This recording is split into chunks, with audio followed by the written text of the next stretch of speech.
When an appointed mediator issued what's known as a consent award last night, many thought it signaled an end to a nearly 2-week-long wildcat strike by New York State prison guards.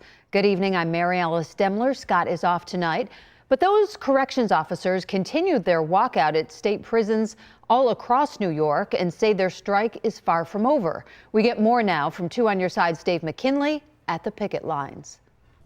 While officers who return to work tomorrow have been promised they would face no department disciplinary charges, they'd still be fined 2 days' pay for every day they spent out on the picket line for violating the state's Taylor law. On top of that, those who don't go back into work tomorrow not only face being fired, but according to them, possibly arrested. But in talking to them, they predict that despite the risks, almost none of them will cross the line and report as ordered.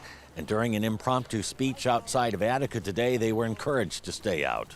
Tighten up! Get your facts straight! Heads in the game! We are going nowhere!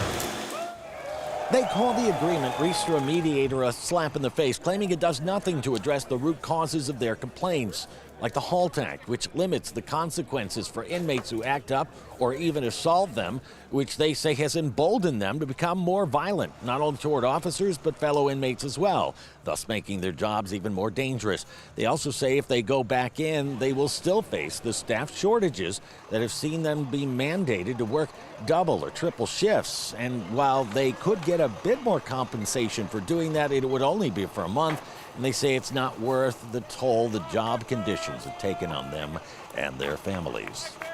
The true test of their battle, though, comes tomorrow morning. 6:45 is first shift, and that's when they've been ordered back to work. Although, again, many of them predict that the vast majority of those who've engaged in this wildcat strike will continue to do so, will continue to stay out, but only time will tell.